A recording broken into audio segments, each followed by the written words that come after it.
मेरे प्यारे दोस्तों, मेरे प्यारे साथियों, आप सभी का हमारे इस YouTube चैनल ERW में बहुत बहुत स्वागत है। मैं अभिषेक सिंह आज एक नए टॉपिक के साथ फिर आपके सामने हाजिर हुआ हूं। आज का हमारा जो टॉपिक है केमिकल काइनेटिक्स से ही रिलेटेड है। फर्स्ट ऑर्डर रिएक्शन, प्रथम कोट की अभिक्रिया क्या है। तो जनरली आप सभी जानते हैं कि प्रथम कोट की अभिक्रिया क्या है। अगर हम बात करें, ऑर्डर हमने आपको पढ़ा दिया है।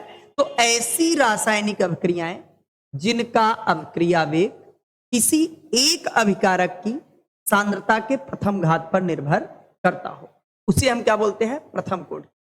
मतलब such as chemical reactions which rate depend upon to the concentration of power 1। मतलब रिएक्टेंट के कॉन्सेंट्रेशन पावर ऑफ 1 किसी रिएक्टेंट के कॉन्सेंट्रेशन के घात 1 पर डिपेंड करता हो। ठीक है, तो आ जाइए हम अपने टॉपिक पर चलते हैं। हमारा जो टॉपिक है फर्स्ट ऑर्डर रिएक्शन। मेरे प्यारे बच्चों ध्यान दीजिएगा, फर्स्ट ऑर्डर रिएक्शन की हम बात कर रहे हैं। प्रथम कोट की अभिक्रिया क्या है, तो ध्यान दीजिएगा। ऐसी रासायनिक अभिक्रिया जिसका अभिक्रिया वेग क्या हो रहा है, किसी एक अभिकारक की सांद्रता के प्रथम घात पर क्या करता है, निर्भर करता है, प्रथम कोट की अभिक्रिया कहलाता है। याद रखिएगा, फर्स्ट ऑर्डर रिएक्शन क्या है, ऐसी रासायनिक अभिक्रिया जिसका अभिक्रिया वेग क्या कर रहा है, किसी एक अभिकारक की सांद्रता के प्रथम घात पर क्या कर रहा है भाई, निर्भर करता है, प्रथम कोट की अभिक्रिया कहलाती है। प्रथम कोट की अभिक्रिया कहलाती है। क्लियर है, इसे हम लोग क्या बोलेंगे, फर्स्ट ऑर्डर रिएक्शन बोलते हैं। अच्छा, suppose that first order reaction है सर, तो हम थोड़ा सा देखते हैं। जैसे हमारे पास कोई एक रिएक्शन दिया हुआ हो बच्चों, रिएक्शन हमारा दिया है A प्लस बी रिएक्ट करके फॉर्म कर रहे हैं C प्लस B। अब इसका रेट हम लोगों को क्या मिल रहा है, इसका रेट हम लोग फाइंड कर रहे हैं। तो रेट हमें इसका मिल जा रहा है, रेट ऑफ रिएक्शन जो मिल रहा है, रेट ऑफ रिएक्शन ये मिल रहा है K इंटू A के पावर 1 इंटू B के पावर 0। देखिए इसमें दो रिएक्टेंट है A एवं B, लेकिन जो अभिक्रिया का वेग है बच्चों, अभिकारक A के प्रथम घात पर सांद्रता, मतलब अभिकारक A की सांद्रता के प्रथम घात पर निर्भर कर रहा है। अगर मैं अर्थात यहां से लिखूं, अर्थात अगर मैं लिखना चाहूं तो यहां से रेट ऑफ रिएक्शन बराबर क्या मिल गया भाई, K इंटू A के पावर, ये आ गया हमारे पास। रेट ऑफ रिएक्शन बराबर K इंटू A के पावर 1। मतलब ये अभिकारक की सांद्रता के प्रथम घात पर डिपेंड कर रहा है। ये हमारा क्या हो गया, प्रथम कोट अभिक्रिया का वेग समीकरण। ये हमारे प्रथम कोट अभिक्रिया का क्या हो गया,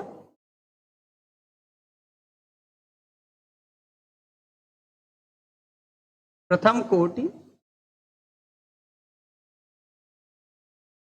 अभिक्रिया का वेग समीकरण। ये प्रथम कोट अभिक्रिया का क्या है, वेग समीकरण। ओके, नोट कर लीजिए। अब हम चलते हैं इसके समाकलित वेग समीकरण को जानते हैं। फर्स्ट ऑर्डर रिएक्शन आपने जनरली जान लिया, ऐसी रासायनिक अभिक्रिया जिसका अभिक्रिया वेग किसी एक अभिकारक की सांद्रता के प्रथम घात पर निर्भर करता हो। समाकलित वेग समीकरण कैसे इसका निकालेंगे, समाकलित वेग समीकरण,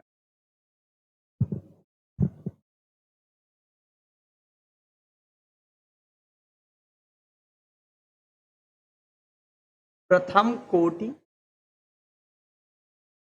अभिक्रिया का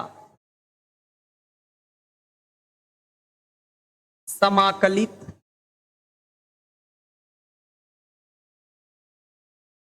वेग समीकरण। समाकलित वेग,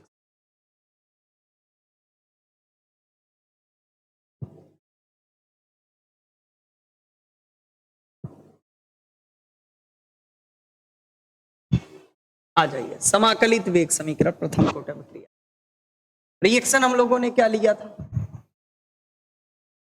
हमने क्या लिया था भाई, A plus B equal to क्या बन रहा था, C प्लस D। मान लीजिए यहां पर इनिशियल कॉन्सेंट्रेशन, इसका इनिशियल कॉन्सेंट्रेशन प्रारंभिक सांद्रता बराबर क्या रहा हो, A नॉट। जब टाइम बराबर क्या था, जब टाइम बराबर क्या था, 0। जब टाइम बराबर क्या हो गया, टाइम बराबर t हुआ, तो रिमेनिंग कॉन्सेंट्रेशन बराबर क्या हो गया, a। रिमेनिंग कॉन्सेंट्रेशन क्या आ गया, a आ गया, ये मान लेते हैं, ठीक है। अब अगर रिमेनिंग कॉन्सेंट्रेशन ये हो गया तो थोड़ा सा हमारी कहानी अब ध्यान से बातें सुनिएगा भाई। हम लोगों ने क्या फाइंड किया था, रेट ऑफ रिएक्शन बराबर k इंटू ए के पावर 1, ये हम लोगों ने प्राप्त किया था भाई। अब चूंकि एक बात आप जानते हैं कि अगर मैं बात करूं, यहां हम लोग जानते हैं कि रेट ऑफ रिएक्शन बराबर हम लिख सकते हैं minus D A upon D T, ये हम ले सकते हैं। तो इसलिए वैल्यू अगर हम अब पुट करें, यहां क्या हो जाएगा, माइनस डी ए अपान क्या हो जाएगा, डी टी, और बराबर क्या हो गया, के इंटू यहां पे क्या है, ए। हम डी टी को उस तरफ ले चले और माइनस कॉमन ले लेते हैं, तो क्या हो जाएगा, डी ए अपान क्या हो जाएगा, डी टी, और बराबर इधर हमारा क्या हो गया, माइनस के, सॉरी माफ कीजिएगा, यहां ए हम लेके आएंगे, यहां पर हम क्या लेंगे, ए, और इधर क्या हो गया, माइनस के टू डी टी इंटू क्या हो गया, डी टी। अब हम क्या काम करें, इधर देखिए, हम लोग करते हैं दोनों पक्षों का समाकलन। क्या करेंगे, दोनों पक्षों का समाकलन, इंटीग्रेशन लेंगे भाई।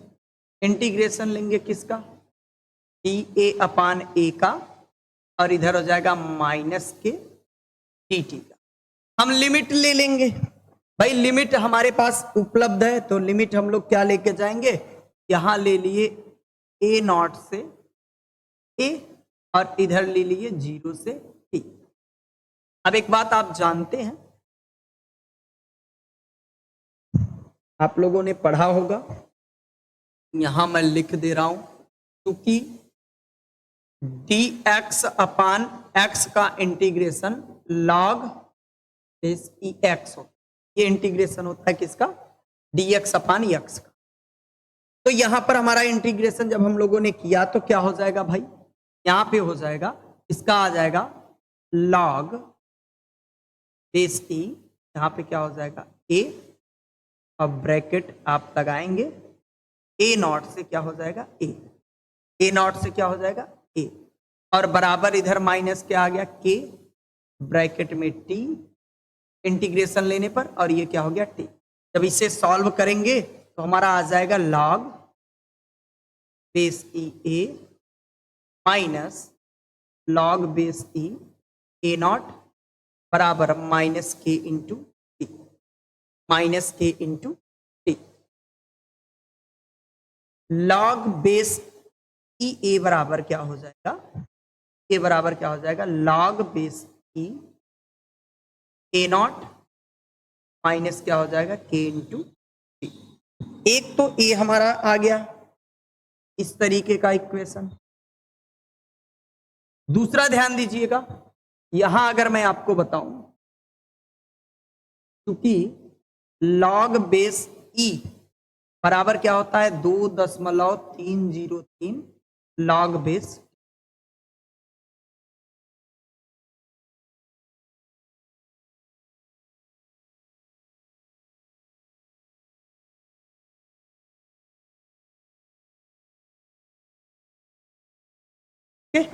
ये होता है इतना। तो हम यहां अर्थात क्या लिख सकते हैं भाई, नीचे हमारा क्या हो जाएगा, ये हम लिख सकते हैं 2.303 लॉग बेस 10 ए, और इधर 2.303 log base 10 A not minus k into T. ये आ गया, ये हमारे पास आ गया।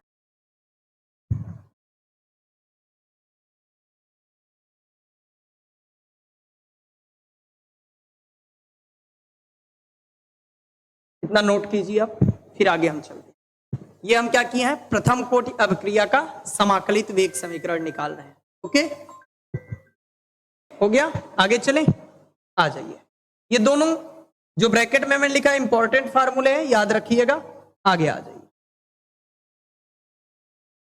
आगे हम चलते हैं। देखिए हम लोगों ने फाइंड क्या किया, 2.303 log a equal to 2.303 log a not minus k into T.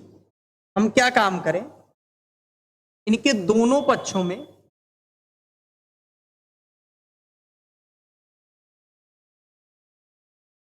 दोनों पक्षों में 2.303 से भाग दे दे। भाग देने पर भाई भाग दे देंगे। देखिए ध्यान दीजिए, हम फार्मूला बनाने के लिए ये सब कर रहे हैं भाई। तो भाग देने पर हम लोगों को क्या फाइंड हो जाएगा, ध्यान दीजिएगा। जब हम भाग देंगे तो ये हो जाएगा, हमारे पास बचेगा log a equal to log a not minus k into t upon 2.303। ये फाइंड हो गया, ध्यान रख लीजिए। ये हम लोगों को क्या हो गया, मिल गया एक।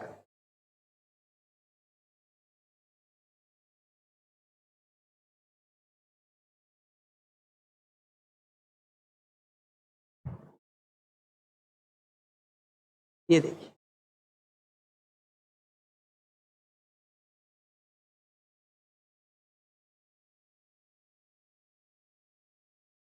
चलिए ये हमें फाइंड हुआ। अब हम क्या काम करते हैं, इधर से इस बंदे को ट्रांसफर करते हैं इस तरफ। इसे इस तरफ ले चलिए और इसे इस तरफ लेकर जाइए, तो देखिए क्या होता है, आपका हो जाएगा KT अपान 2.303 और इधर हो गया log base 10 A not minus log आपका ए। ओके, अब आपको ये पता है लॉग m माइनस एन का फार्मूला जब होता है तो लॉग m माइनस एन को लॉग m अपान एन लिखते हैं। लॉग m माइनस एन को लॉग m माइनस एन को लॉग m अपान n लिखते हैं। तो हम लिखेंगे, क्या लिखेंगे भाई, KT बटे 2.303 और ये बराबर आपका हो गया, आपका हो जाएगा लॉग आपका ए नॉट अपान क्या हो गया ए। ये बन गया।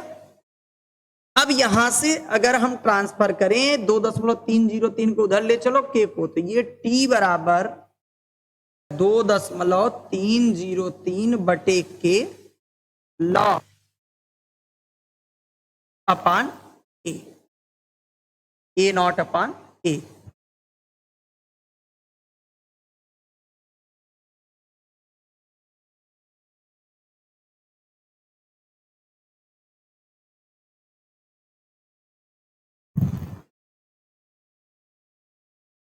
ये हमारे पास आ गया। इसका यूज हम लोग किसके लिए करेंगे, फॉर न्यूमेरिकल्स। फॉर न्यूमेरिकल्स याद रखिएगा, इसका यूज हम किसके लिए करेंगे, न्यूमेरिकल्स के लिए इसका यूज हम करेंगे। किसका, टी बराबर 2.303 के लॉग ए नॉट अपान ए। ठीक है, एक फार्मूला और हम लोग फाइंड कर सकते हैं, थोड़ा ध्यान दीजिएगा।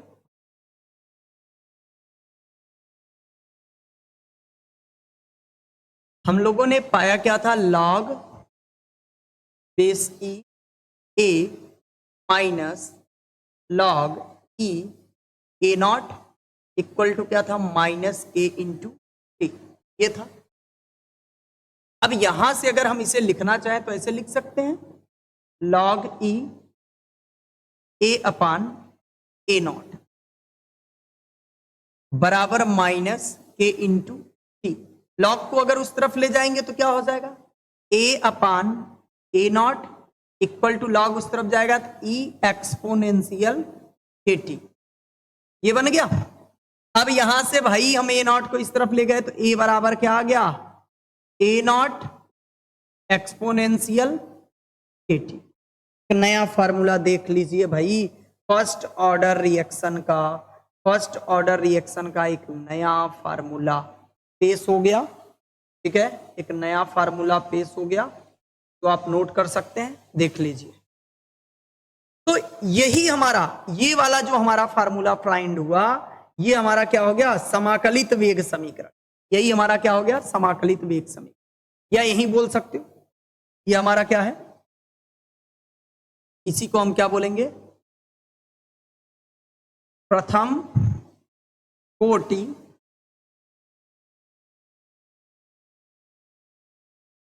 अवक्रिया का समाकलित वेग समीकरण है।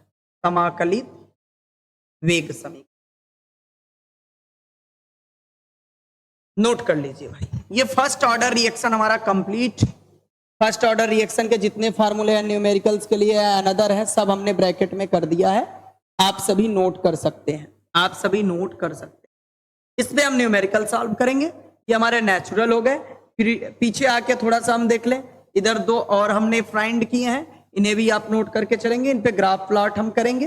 अब आ जाइए इनका हाफ लाइफ टाइम हम देखें, क्या देखेंगे भाई, हाफ लाइफ टाइम हटाएं, चलिए हाफ लाइफ टाइम ऑफ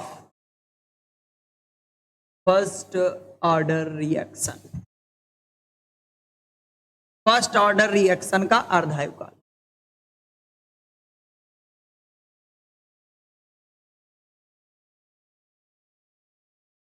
प्रथम कोटि अभिक्रिया का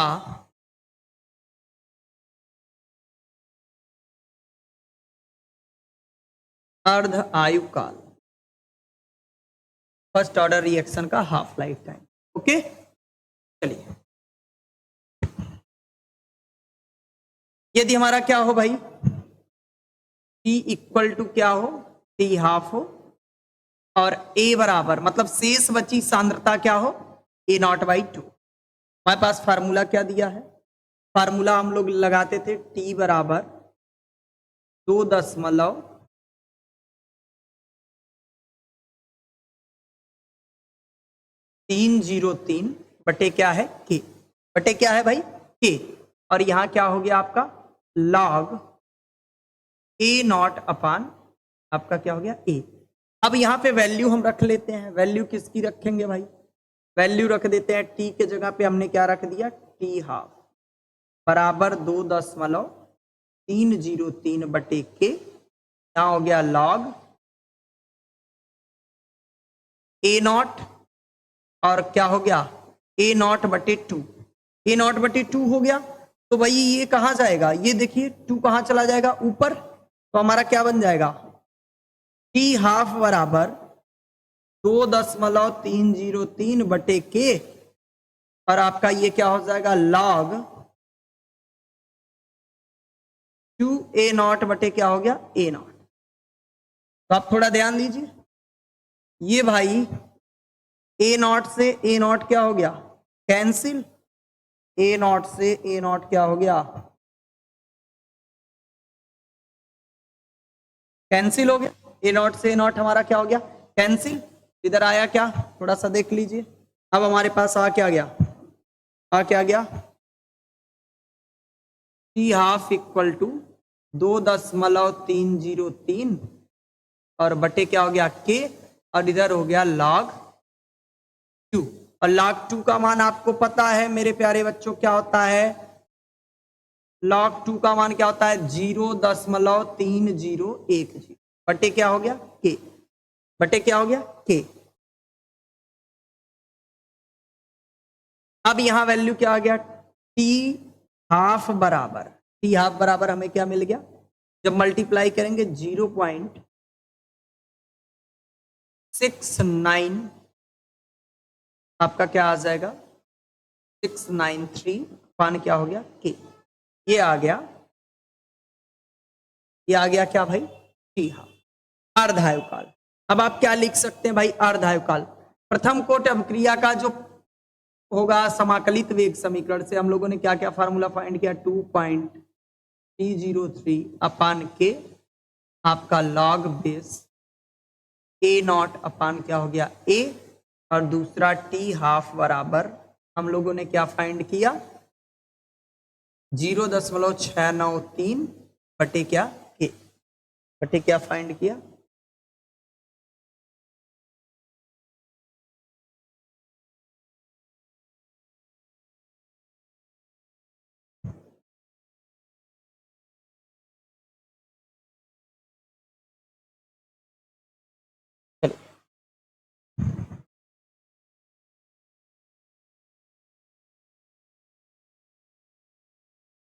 ये हमारे पास दोनों फार्मूले हो गए। अर्धायुकाल हमारा क्या आ गया कि मतलब प्रथम कोट अभिक्रिया का अर्धायुकाल बच्चों क्या होता है, अभिकारक की प्रारंभिक सांद्रता या कह सकते हैं शेष बची सांद्रता किसी पर डिपेंड नहीं करता है। फर्स्ट ऑर्डर अभिक्रिया का अर्धायुकाल सिर्फ अभिक्रिया के वेग स्थिरांक पर निर्भर करता है। बल्कि शून्य कोट अभिक्रिया के लिए, शून्य कोट अभिक्रिया का अर्धायुकाल क्या होता था भाई, शून्य कोट अभिक्रिया का अर्धायुकाल क्या होता था, वो हो जाता था शून्य कोट अभिक्रिया के लिए उसका क्या हो जाता था, टी हाफ इक्वल टू आपका ए नॉट अपान क्या हो जाता था 2k, ये आ जाता था शून्य कोट अभिक्रिया का। वो डिपेंड करता था, लेकिन फर्स्ट ऑर्डर वाले डिपेंड नहीं करते, फर्स्ट ऑर्डर वाले डिपेंड नहीं करते। आप सभी नोट कर लीजिए फर्स्ट ऑर्डर के अर्धायुकाल। इंपॉर्टेंट हम लोग ग्राफ देख लेते हैं।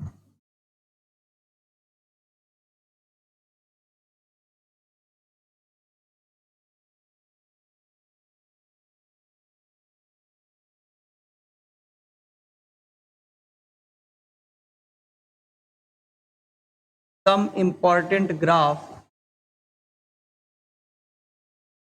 of first order.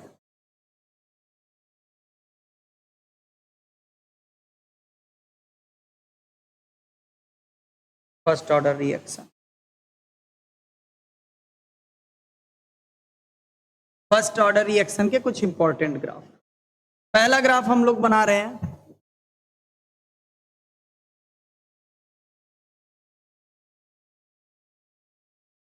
Rate versus concentration of reactant के, rate versus concentration of reactant के।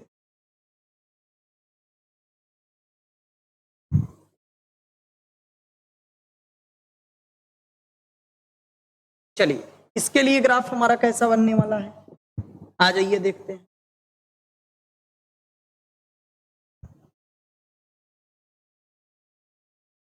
इधर हमारा हो गया रेट और इधर हमारा क्या हो गया कांस्टेंट। ग्राफ हमारा कुछ इस तरीके से जाए, ठीक इस तरीके से। क्यों, क्योंकि भाई रेट बराबर फार्मूला होता है k इंटू ए के power 1।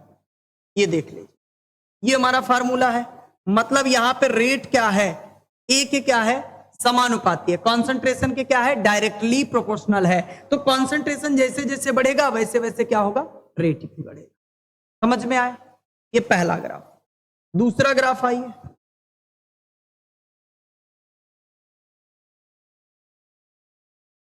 Log A versus time.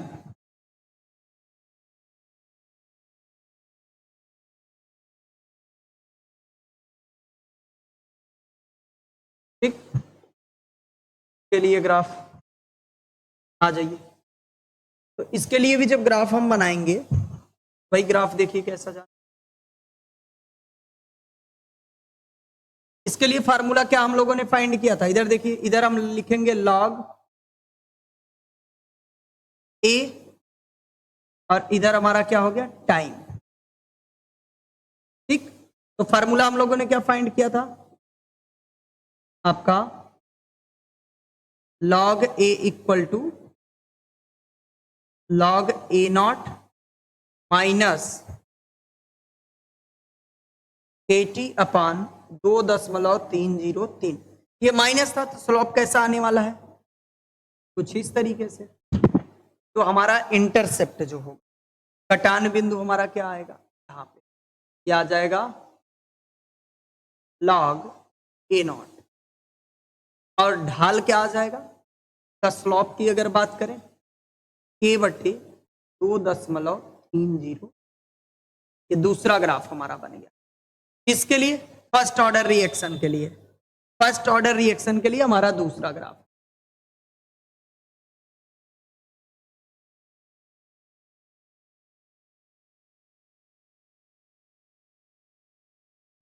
तीसरा हमारा ग्राफ,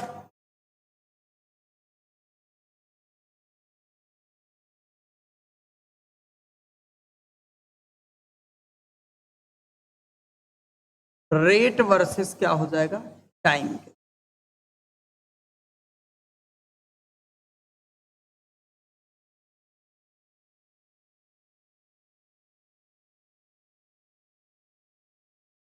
चलिए, तीसरा ग्राफ हमारा रेट वर्सेस टाइम के लिए जाएगा। तो थोड़ा सा देख लीजिए, चूंकि हमें एक फार्मूला फाइंड हुआ था, फार्मूला हम लोग ये फाइंड किए थे, ए इक्वल टू क्या होता था, ए नॉट इंटू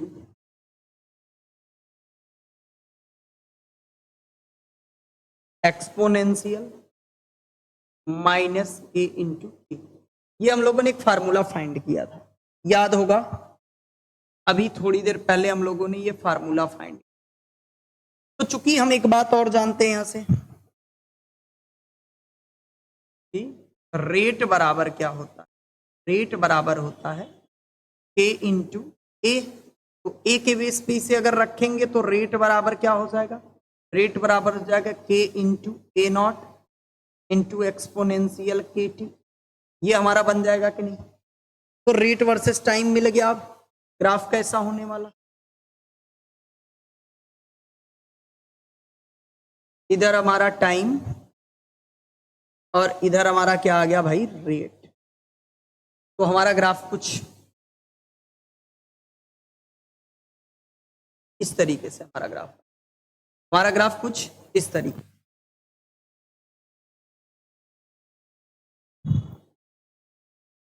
और यहां पर हमारा क्या हो जाएगा,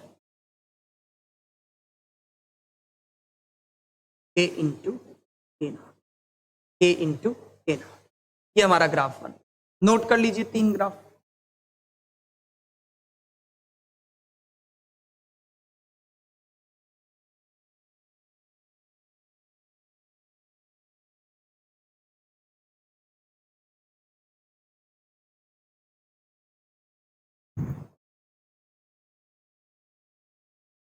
हो गया भाई।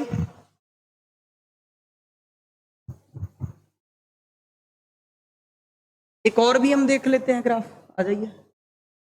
चौथा,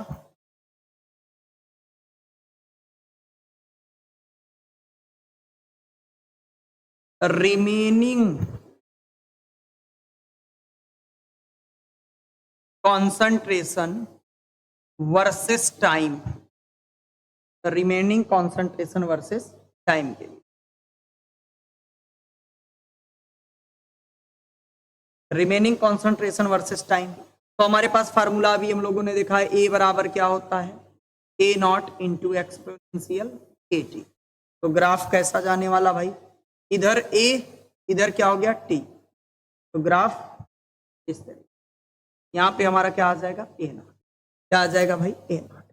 नोट कर लीजिए, ये हमारे इंपॉर्टेंट कुछ फर्स्ट ऑर्डर रिएक्शन के ग्राफ थे, जो आप लोगों ने क्या कर लिया भाई, कवर किया। क्या किया, कवर किया है।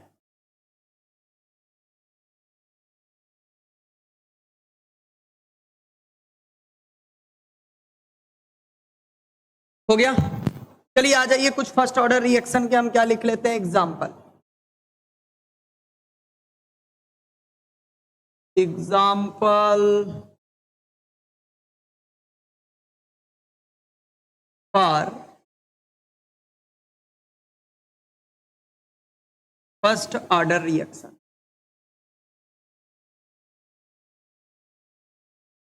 फर्स्ट ऑर्डर रिएक्शन के कुछ एग्जाम्पल हम लोग कर लेते हैं भाई। क्या क्या एग्जाम्पल है, सबसे पहला हमारा एग्जाम्पल अगर हम लेके आ रहे हैं, सबसे पहला एग्जाम्पल अगर हम लोग बात करें, तो हमारे पास जो रेडियो एक्टिव विघटन होता है, पहला रेडियो एक्टिव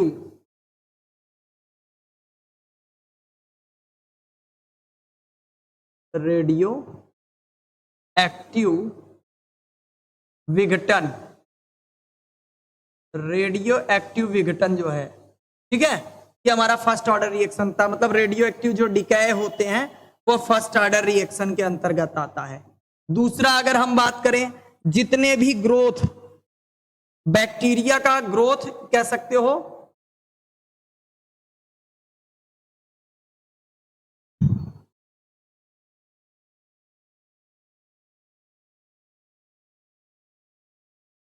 बैक्टीरिया का विकास एवं विघटन। बैक्टीरिया का जो विकास होता है और विघटन होता है, ये भी क्या होता है, फर्स्ट ऑर्डर रिएक्शन के अंतर्गत आता है। क्लियर है?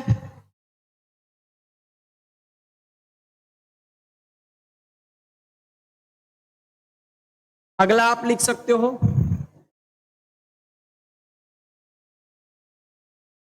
अम्लीय माध्यम में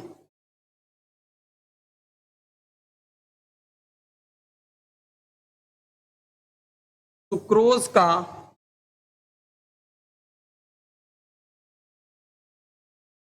परिवर्तन।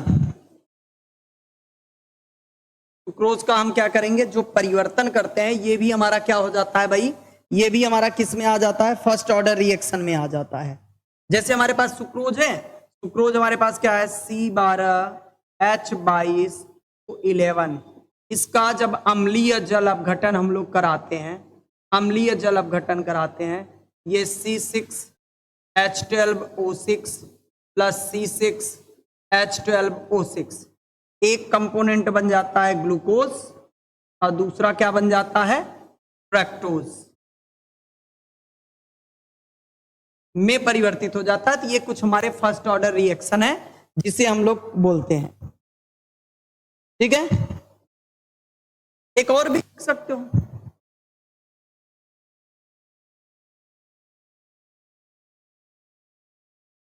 अम्लीय